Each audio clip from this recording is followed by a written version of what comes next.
റിബിൻ പറയുന്നുണ്ട് ഡോക്ടർ കുറിപ്പ് എഴുതിയാലും ആ മരുന്ന് വാങ്ങാൻ പാടില്ല എന്നുള്ളത്. എന്തായാലും കേന്ദ്രം കൃത്യമായി ഇതിനൊരു മാർഗ്ഗനിർദ്ദേശം ഇപ്പോൾ പുറത്തിറങ്ങിയിട്ടുണ്ട്. 2 വയസ്സിൽ താഴെയുള്ള കുട്ടികൾക്ക് ഈ മരുന്ന് നൽകാൻ പാടില്ല, കഫ് സിറപ്പ് നൽകാൻ പാടില്ല. ഈ 2 വയസ്സിന് മുകളിലുള്ള കുട്ടികളാണെങ്കിൽ കൃത്യമായി ഡോക്ടറുടെ അനുമതിയോടുകൂടി ഡോക്ടറെ കണ്ട ശേഷം മാത്രം പ്രിസ്ക്രൈബ് ചെയ്ത് കിട്ടുന്ന മരുന്നുകൾ നൽകുക എന്നതടക്കമുള്ള ഒരുപാട് മാർഗ്ഗനിർദ്ദേശങ്ങൾ അതിൽ പറയുന്നുണ്ട്. അപ്പോൾ എന്തൊക്കെയാണ് ഇതിൽ കേരളം സ്വീകരിച്ചിട്ടുള്ള നടപടികൾ, ഈ പറഞ്ഞതുപോലെ ആരോഗ്യ മന്ത്രാലയം പുറത്തിറക്കിയ നിർദ്ദേശങ്ങൾ എന്തൊക്കെയാണെന്നൊക്കെ വിശദമായി ഇനി നമുക്ക് നോക്കാം.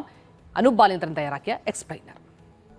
മധ്യപ്രദേശിൽ കോൾഡ്രിഫ് എന്ന കഫ് സിറപ്പ് കഴിച്ച് കുട്ടികൾ മരിച്ചെന്ന പരാതി അതീവ ഗൗരവകരമാണ്. ജീവൻ രക്ഷിക്കാനുള്ള മരുന്ന് കുഞ്ഞുങ്ങളുടെ ജീവനെടുത്തെന്നാണ് ആശങ്ക. കടുത്ത നടപടിയാണ് കേരളം സ്വീകരിച്ചത്. പരാതി ഉയർന്നതിന് പിന്നാലെ കോൾഡ്രിഫ് എന്ന ഈ ബ്രാൻഡ് കേരളത്തിൽ നിരോധിച്ചിരിക്കുകയാണ്. ഈ ബ്രാൻഡിന്റെ വിൽപ്പനയും ഉപയോഗവും ഡ്രഗ് കൺട്രോൾ ഇടപെട്ട് നിർത്തിവെച്ചിരിക്കുകയാണ്. ഇതിന് പുറമെയാണ് കർശന നിർദ്ദേശങ്ങൾ അടങ്ങിയ സർക്കുലർ മരുന്ന് വ്യാപാരികൾക്കും ഫാർമസിസ്റ്റുകൾക്കും നൽകിയിരിക്കുന്നത്. എന്തൊക്കെയാണ് ഈ നിർദ്ദേശങ്ങൾ? നമുക്ക് വിശദമായി അറിയാം. 1. 2 വയസ്സിൽ താഴെയുള്ള കുഞ്ഞുങ്ങൾക്ക് കഫ് സിറപ്പ് നൽകാനേ പാടില്ല എന്നുള്ളതാണ് ഏറ്റവും പ്രധാന നിർദ്ദേശം. ചുമയ്ക്കോ ജലദോഷത്തിനോ മരുന്നായി കഫ് സിറപ്പ് നൽകരുത്. 2. 5 വയസ്സിന് താഴെയുള്ള കുട്ടികൾക്കും സാധാരണ ഈ ഫോർമുലേഷൻ മരുന്നുകൾ നൽകാറില്ല. 3.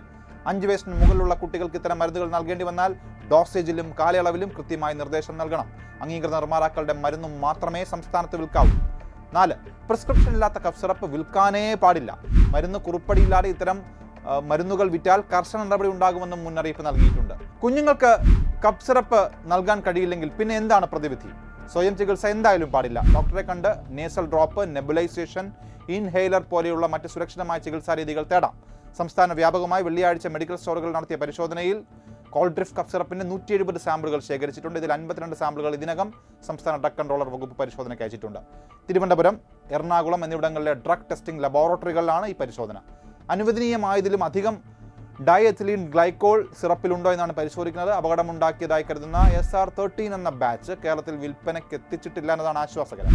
സംസ്ഥാനത്ത് ഈ ബ്രാൻഡിന്റെ വിൽപ്പന തന്നെ ഡ്രഗ് കൺട്രോളർ നിരോധിച്ചിട്ടുണ്ട്. കേരളത്തിൽ 8 വിതരണക്കാർ വഴിയാണ് ഈ മരുന്നിന്റെ വിൽപ്പന.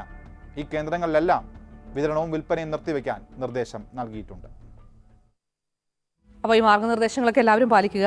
എനിക്ക് പനിയാണോ, ശബ്ദം മാറിയിരിക്കുന്നതെന്ന് ഒരുപാട് പ്രേക്ഷകർ രാവിലെ പോലെ ചോദിക്കുന്നുണ്ട്. ചെറിയൊരു പ്രശ്നമുണ്ട്, കുഴപ്പമില്ലാതെ മാറിക്കോളും.